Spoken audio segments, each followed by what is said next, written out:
Olá, sejam bem-vindos ao canal e ao quadro Pena de Ouro. O meu nome é Janusa e a entrevistada de hoje é Susan Vasconcelos. Ela é geofísica e também professora da Universidade Federal da Bahia.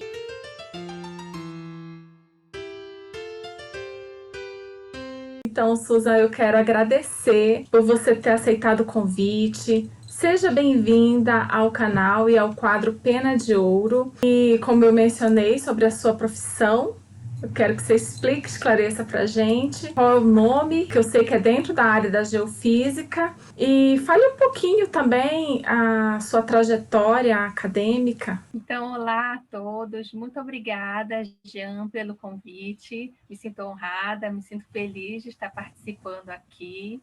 E aí eu penso que realmente quem ouve falar um primeiro momento sobre geofísica tem umas curiosidades, né? O que é isso? O que a Sim. geofísica faz, qual a área de atuação. Então, a profissão geofísica, ela está dentro de uma grande área chamada geociência. Ok. As geociências, ela contempla outras áreas como a geologia, oceanografia. Aqui também, onde eu trabalho na UFBA, a geografia está dentro das geociências, porque a geografia tem uma parte que estuda mais história, né, geografia política, e tem aquela parte de geografia física. Como o Ok. curso daqui dá um enfoque para a geografia física, então ele faz parte das geociências também. Então, é uma área que abrange vários cursos, né? E Uhum. dentro dela tem a geofísica, que é a área que eu trabalho. A geofísica, ela é uma ciência que ela estuda a Terra e ela pode estudar em diferentes escalas. Quando ela estuda o planeta Terra como um todo, numa macro escala, a gente diz que é geofísica global, que é o Ok. enfoque e aplicação que tem aí em São Paulo, na USP. Quando ela estuda a geofísica, a Terra, com a finalidade de obter informações para aplicação, por exemplo, para água, para petróleo, mineração, que é aquela camada mais superficial do planeta Terra, então a gente chama de geofísica aplicada ou geofísica de exploração, que é o enfoque aqui da Universidade Federal da Bahia, onde eu sou professora no momento, onde eu estou há 5 anos trabalhando. A minha formação, eu não sou graduada em geofísica, mas existe a graduação bacharelado em geofísica. Ok. Inclusive, eu sou professora no bacharelado, mas eu sou graduada, eu sou licenciada em matemática, com mestrado e doutorado em geofísica. E eu tenho uma história, assim, que eu vim do Pará, né? Na verdade, na cidade onde eu nasci, que é no oeste do estado, chamado Santarém, não tinha graduação em geofísica na minha época, quando eu entrei lá em 2001. Então, assim, uma área de exatas que me chamou a atenção foi matemática, e lá eu fiz licenciatura. Essa é uma área recente? Esse campo de estudo, geofísica, é recente?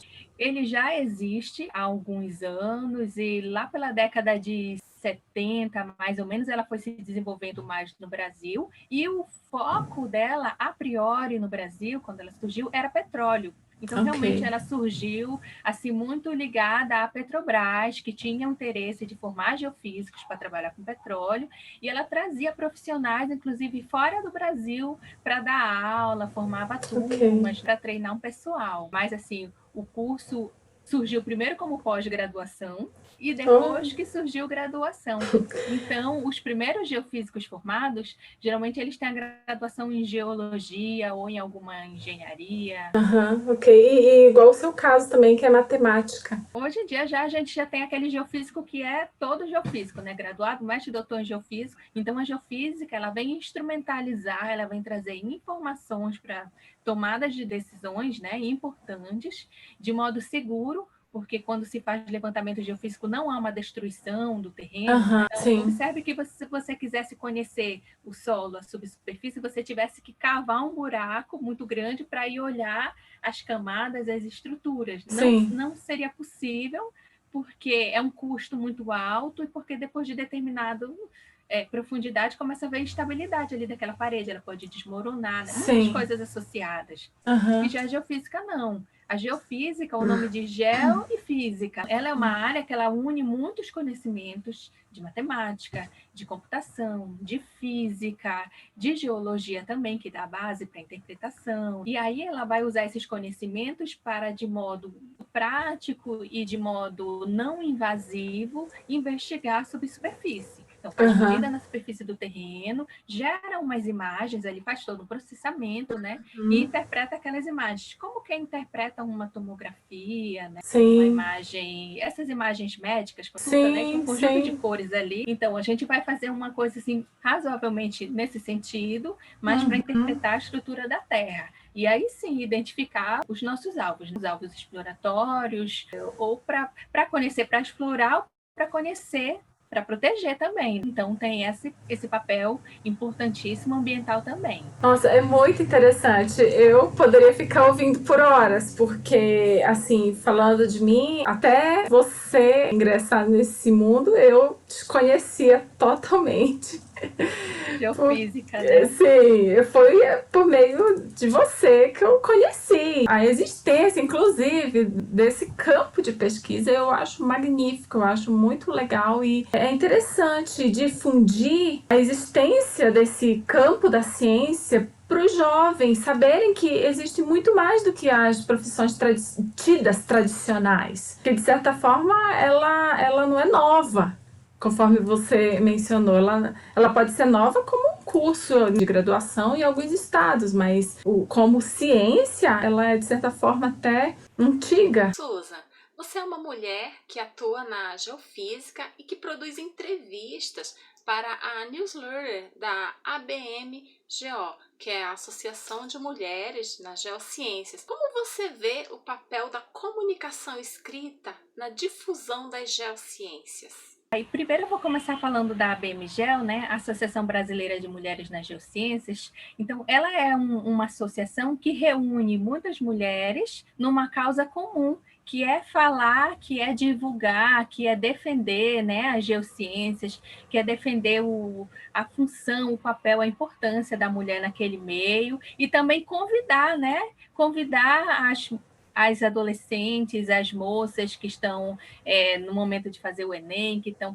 pensando em que carreiras elas vão querer ter na vida, né? Para que elas conheçam, saibam que existe, saibam que existem mulheres ali dentro trabalhando e desempenhando papéis de importância, né? Então que as portas estão abertas para elas, né? São novas oportunidades e também para conquistar um lugar de respeito para a voz da mulher, né? Para que a mulher possa falar, comunicar, posicionar-se como profissional dentro desse ambiente e ser respeitada. E, assim, aconteceu na minha vida de entrar na BMGEL e de repente, começar ali a produzir conteúdo, né? Porque a BMGEL, ela existe em várias plataformas, né? Tem o Instagram, tem Facebook, e aí tem a newsletter da BMGEL, né? Essa revista que às vezes, dependendo da quantidade de material, tem 2, 3 por mês, às vezes tem uma por mês, né? Nossa, então é até grande a frequência, a produção de edições. Sim, sim. Mas a gente consegue ter bastante conteúdo, porque justamente a BMG está no Brasil todo, né? Então ela reúne estudantes de geofísica do norte, do nordeste, do sul, sudeste e centro-oeste. Então, cada núcleo desse, ele tem histórias importantes, interessantes, coisas para contar que estão acontecendo, né? Isso. E tem sempre um relato, uma matéria, uma profissional que fez alguma coisa interessante que a gente precisa divulgar, precisa contar. E aí tem mesas redondas, tem debates, a gente debate muito o papel da mulher, né? Violência contra a mulher, racismo a gente debate também. Então, assim, a gente tem uma preocupação social, uma preocupação política, né? De se posicionar também. Então, tem sempre material, tem sempre conteúdo. E aí que eu entrei nesse meio, eu não sou formada em jornalismo. Eu não sou formada em jornalismo, como eu contei para vocês. Mas, assim, como a gente está nessa vida acadêmica e a gente lê muito e a gente escreve muito, a gente vai depurando o nosso pensar, né? Vai organizando as ideias para se posicionar tanto verbalmente, porque a gente dá palestras, né? A gente Ok, sim. debate o assunto, participa de mesa redonda, então organiza o pensamento. Quando você organiza seu pensamento, ele vale para todas as vertentes da sua vida, né? Sim. Para a sua comunicação oral, para a sua comunicação escrita também. E eu sou daquelas pessoas que eu vejo que todas as mídias têm a sua importância. Ok. Uma não apaga a importância da outra, né? Então, Aham. assim, tem os vídeos de YouTube hoje em dia, ou que circulam pelo WhatsApp, né? Que é aquela comunicação mais rápida, mais acessível, né? Aham. Mas, assim, nem sempre você está disponível para ouvir, né? Para um áudio, tem podcast hoje em dia também, né? Sim, é verdade. Nem sempre você está disponível para um áudio, às vezes você está num local onde precisa de silêncio, ou às vezes você está com vontade só de fazer uma leitura mesmo Aham. mais tranquila, né? Ou mais concentrada também, né? É. Porque nem sempre você ouvindo algumas palavras você perde, às vezes, e na leitura você tem uma concentração ali, né? Pelo Tem que menos estar para mim é focado. assim. Então, surgiu na minha vida isso de escrever Aham. sobre as mulheres nas geociências. E assim, Sim. no primeiro momento, eu pensei assim, bem, é um desafio, mas assim, é bom que eu faça isso, porque se eu acho que é importante comunicar, então assim, por Aham. que que eu não assumo esse papel? Não que eu vou ser Sim. dona desse meio de comunicação, mas eu vou ser uma pessoa a mais comunicando para levar essa Sim. informação a outras pessoas. Quando você vai produzir a entrevista ou promover, né, convidar alguém, como que você articula essa entrevista, né, os critérios que você levanta, considerando tanto a sua entrevistada, no caso que a maioria são mulheres, como também as pessoas que vão receber essa entrevista. Fazer essa ponte entre a pessoa que está produzindo ali o conhecimento, tá anunciando, está mostrando, está socializando um resultado, né, alguma coisa, e esse público. Sim, uma coisa assim, que eu tenho que ter em mente é que, como é uma associação para mulheres de geociências, tem mulheres de diferentes áreas ali. Mas, ao mesmo tempo, a gente quer que o público, em geral, receba essa informação. Isso. Então, ela não pode ser uma informação muito cheia de linguagem, termos técnicos. Sim, sim, Ela sim. não Tem pode que ser, haver ela tem que uma tradução, não é? Sim, e se é inevitável em algum momento usar um termo técnico, eu tenho que explicar o que é aquilo ali de uma maneira Isso. mais simples possível. Aham. É claro que não estará contemplando toda a grandeza daquele, É. abrangendo tudo o que aquilo ali significa, mas assim, traz para a pessoa uma clareza sobre o texto, né? Sobre a informação que está sendo Isso. passada. Então, assim, eu tento deixar um texto que seja ao alcance das pessoas, né? Tanto da área como fora da área, porque justamente a gente sempre tem esse intuito de atrair, de comunicar sobre a área e de atrair, né, as jovens para a nossa área de Os geociências. São leigos todas até, bem-vindas. não é? Sim, Porque essa questão de pensar no leitor deveria ser a preocupação número um de toda pessoa que produz esse material escrito. Porque você não tem que pensar em você, porque dentro de você já tem tudo. Igual você é uma mulher da ciência, você já sabe aqueles termos, a sua entrevistada, aquela é a área do conhecimento dela. Agora, essa preocupação com o leitor de cativá-lo, de prendê-lo na leitura. Se ele está lendo uma coisa que ele não entende, ou que pelo menos ele não é capaz nem de comparar com outras, ser claro para ele, então esse trabalho todo pode ser em vão. verdade. E aí a gente tem que meio que dar uma organizada na informação. Primeiro, se eu Isso, vou entrevistar uma pessoa, geralmente eu entrevisto alguém ou que eu conheço ou que me é indicada por outras isso. mulheres que estão ali Aham, fazendo parte dessa associação e elas me dizem, olha, existe uma pesquisadora que está trabalhando com tal coisa agora, né? Então, assim, ela fez uma coisa super interessante. E aí me indica, me uhum, dá o contato. E aí, aham, num primeiro momento, eu tenho que saber alguma coisa assim, sobre o que aquela pessoa faz, até para eu sim, saber formular algumas perguntas, tirar dali o que seria mais básico, mais essencial para me informar e para informar os leitores. Então, assim, eu procuro ler alguma coisa sobre o tema daquela aham, pessoa, talvez às vezes baixo rapidinho um artigo ou alguma coisa, uma linguagem mais simples e leio ali um resumo, aquela leitura dinâmica, né? Por aham, cima, sim, assim, já ponho uns pontos chaves assim do que ela faz, né? O que ela faz que é Sim, interessante do ponto de vista ou científico, ou que traz uma coisa interessante para a sociedade, ou que sim. traz alguma coisa que é super, super diferente, que eu nunca ouvi falar, que eu imagino que o Aham. leitor vai ficar Fica surpreendido também. curioso também, né? E aí tem os pontos chaves. Em cima desses Aham. pontos chaves, a gente já formula umas perguntas. Geralmente eu faço 4 ou 5 perguntas, não faço muitas, porque para não ficar uma leitura muito extensa, né? Aham, E sim. também especialistas tendem, conforme você dá um tempo para eles se manifestarem, eles vão aprofundando no assunto, vão aprofundando. Sim. E aí chega uma hora que a Dá coisa uma fica assim aula. muito. Isso, fica muito, muito profunda, e aí já fica difícil até de botar esse texto ali para ir para o público em geral. A pessoa tem que saber que é para o público, de modo Aham. geral, fazer a leitura. Ah, sim. E eu vou colocar, depois você me passa, eu vou colocar o link da revista para as pessoas conhecerem esse material. Eu acredito que vai ser muito bom para quem ainda está em dúvida do que vai fazer. E agora, falando ainda de produção escrita, você, como professora acadêmica, professora universitária, você orienta, né? Você está sempre tanto produzindo material, artigos científicos, como também você espera que os seus alunos façam, orienta eles a fazerem artigo. Então, qual a diferença entre produzir um artigo de difusão, que seria a entrevista, né?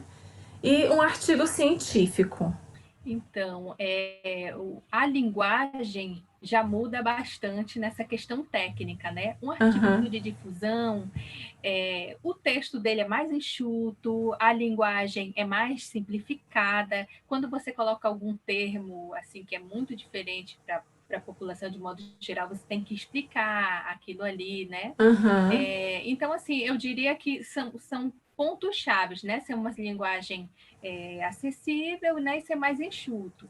Quando você vai apresentar um artigo, aí você tem pontos essenciais, você tem que falar um pouco do estado da arte, né? Você tem que dizer o que já foi Sim, feito até agora, para o público saber a sim. partir de que momento você está partindo, porque você não criou aquela teoria toda, aquela Isso. ciência daquele momento. Então, você Aham. precisa deixar o leitor ciente de que ponto você está partindo. Então, tem todo. Contextualizar. Se contextualiza historicamente e cientificamente, né, o que já aconteceu. Sim. E aí você tem que dizer qual o seu que problema você identificou, qual o seu objetivo ali, né? Então você Aham. problematiza a situação ali para você dizer por que você fez aquele estudo. Então você Sim. problematiza, identifica um problema, né? E aí esse problema para resolver você não resolve de uma vez só, você vai resolvendo Aham. por partes, por etapas, né? Por Então você etapas. vai dividir aquilo ali em objetivos, né? Aham. Objetivos, vários objetivos pequenos que você vai resolvendo, né? Então, geralmente é aquela coisa, parece quando você faz um projeto mesmo, né? Tem uns Aham. objetivos por parte, em alguns momentos você tem que logo dizer como que você vai resolver então aquilo ali, meio que por partes, né? E aí vem a Sim. metodologia daquilo ali, né? Que Aham. metodologia você vai usar? E na nossa área de geociências, a metodologia geralmente você diz qual método geofísico você vai usar. Aham. Porque dentro da geofísica existem vários métodos, como potenciais, métodos elétricos, eletromagnéticos, perfil geofísico de poço, e aí esse de laboratório, né, petrofísica. Então você tem que dizer que método você vai utilizar. Aham. Para que a pessoa já até se direcione, veja o interesse dela naquilo ali, né? Aham. Então, na metodologia, você identifica o método e, dependendo do método, aí tem técnicas aplicadas, né? Tem uma coisa mais computacional, mais laboratorial, mais de campo. E aí você vai acrescentar os detalhes, as informações que a pessoa precisa saber para ela conseguir compreender de onde vêm os dados, e o que você vai fazer com aqueles dados ali, para que, de alguma maneira, ao final, você tenha uma resposta. Então, Sim. a metodologia vai te dar essa informação que faz a mediação de tudo isso, né? Aham. E aí sim você apresenta, depois disso, você apresenta os seus dados, a sua resposta, que pode ser tabela de dados, gráficos, mapas, né? E aí você vai explicar o que aquilo ali significa, né? Sim. Nos seus resultados. O que aquilo ali significa em termos matemáticos mesmo, geofísicos mesmo, e em termos de interpretação para o nosso mundo real, né? O que aquilo ali traz de informação geológica, por exemplo. Sim. E aí tem aquela interpretação, né? E depois você vai concluir as informações. Você vai dizer, justamente você vai contrapor qual era seu objetivo, se você conseguiu responder aquilo ali. Isso. Né? Se você alcançou parcialmente ou totalmente, se aquilo ali fechou a ideia ou se você ainda tem abertura para trabalhos futuros, né? Então você vai fechar a ideia. É mais ou menos isso assim, a história, o enredo que vem em um artigo, né? Aí tem as formalidades que faz parte, né, da nossa área, né? Às vezes você vai agradecer uma instituição, você vai agradecer uma bolsa que você recebeu, né, um apoio técnico, né, faz parte da formalidade do processo. E, é claro, a bibliografia de tudo que você apresentou e sempre respeitando as normas técnicas, né?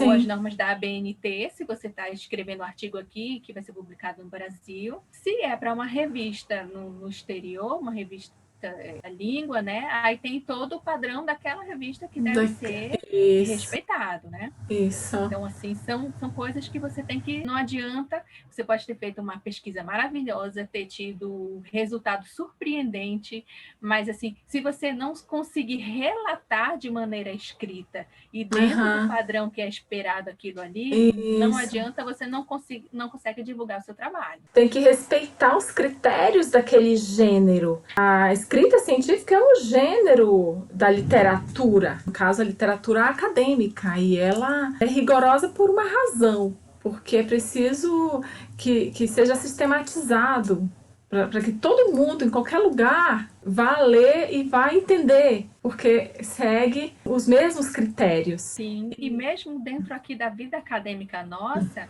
por exemplo, tem diferentes estilos, né? Tem o resumo expandido, tem o artigo, tem a monografia, tem a tese, que tem aquela coisa científica mais robusta, novidades, né? Verdade. Então, mesmo dentro desse meio, assim, tem uma riqueza de possibilidades. Sim, cada um tem a sua especificidade. Agora, deixa eu perguntar, além das produções que você tem como professora, né, na sua área e também na revista, você tem alguma produção que não seja dentro da ciência, alguma coisa assim de diferente, uma produção... Olha, há muito tempo atrás eu cheguei a me arriscar numa em literatura infantil no sentido de ilustração, mas assim, não foi muito para frente, não chegou a ser publicado, mas eu cheguei a fazer uma colaboração de ilustração. Dentro desse meu ambiente da BMGEL, eu produzo pôsteres de divulgação, cartões, aqueles cards que sempre vão sendo publicados, né, no Instagram, no Face, né, que é uma coisa mais artística, né? E a linguagem é outra, viu? Porque assim, não tem muito texto, né? São frases curtas, objetivas, uma mensagem que tem que chegar no leitor rapidamente. Então, eu faço esses cards, tem um canal do YouTube, mas assim, tem pouquinha coisa. Isso que eu ia perguntar, porque aí a gente vai colocar o link, porque o que tem lá, que eu já vi, é material muito bom, principalmente, né, quem quer saber um pouco mais, além da entrevista, já corre lá, clica no link, que eu vou colocar na descrição, e já se inscreve também, porque aí quando você colocar um vídeo novo, a pessoa já vai receber a notificação para saber um pouco mais. Sim, sim. É amador, gente. Vocês que querem acessar lá, viu? É amador. Alguns primeiros, assim, não estão com uma boa edição. Eu pretendo, inclusive, refazer alguns, né? Já que eu tenho a apresentação toda pronta, refazer, organizar de novo. Tem material gravado para editar, esperando para editar para botar no canal ainda. Mas a ideia é isso, assim. Como, assim, eu já tenho outro vínculo, eu sou professora, né? Então, essa difusão eu faço, assim, mais, assim, saída do coração mesmo, né? Quando tenho um tempinho assim, vou lá, organizo. E a ideia é que seja uma espécie de videoteca, eu não sei como seria o nome hoje em dia, né? Vai Aham, ficando lá essas informações e sim. com o tempo as pessoas podem acessar, né? Matar curiosidade, ver uma coisa diferente, né? Aham, Falar de geofísica, porque é um tema que não se vê todo dia, toda hora, sendo exatamente. divulgado assim, né? Tão facilmente. Então, assim, qualquer canal que surja trazendo informações é um canal de comunicação, né? E tem a sua Exatamente. importância. É muito Mas vou bom. tentar melhorar lá. Sim. Então, Suza, e o pessoal pode encontrar mais informações? Tem alguma conta no Instagram?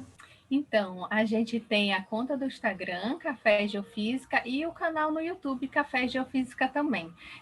Aí eles são, assim, iniciantes, né? Então tem pouquinha coisa lá ainda, e a ideia é a gente ir nesse ritmo mais tranquilo, né? Sim, E ele surgiu durante a pandemia, como muitos canais, como muitas coisas surgiram, né? sim, o meu canal. Então, então tem pouca coisa ainda lá, mas assim, ele já está trazendo algumas informações e a ideia é a gente Ótimo. ir enriquecendo, né, com o tempo. Então, até fica aí a deixa para as pessoas que têm curiosidade entrarem lá no Instagram e fazer perguntas. Colocar as suas dúvidas, questionar, querem saber mais. Coloca o que você quer saber, porque aí força um pouquinho a produção de material, né? Sim, Então, Susan, eu quero agradecer a gentileza de você ter reservado esse tempinho para estar contando um pouquinho do seu percurso de profissional e compartilhando com a gente um pouco do seu conhecimento, da sua história. Muito obrigada mesmo, e eu espero que as pessoas procurem saber mais da geofísica. foi um prazer. Muito obrigada pelo convite. Durante esse período de pandemia, a gente aprendeu muito essa nova vertente, né, de se comunicar através de vídeo, né, e Verdade. ficar cada vez mais à vontade, e de que é importante mesmo, principalmente assim, nós professores, a gente acaba tendo que falar para um público sempre, então é um treinamento contínuo, né? E agora sim, através, né, de canal de YouTube. Então, vocês que estiverem assistindo, é, é, muito obrigada, né, por me ouvirem também aqui, por terem o Sim. interesse, né, pela geofísica. Eu espero que vocês tenham gostado, né, do que foi falado aqui. E tem muito mais coisa, viu, para aprender, para saber sobre geofísica. Muito obrigada por ter ficado conosco nessa entrevista, por ter acompanhado as entrevistas ao longo desse quadro Pena de Ouro, e eu aguardo você para os próximos vídeos aqui do canal. Se você ainda não é inscrito, eu convido você a se inscrever, clique em gostei e compartilhe o vídeo com seus amigos. Até o próximo vídeo. Tchau!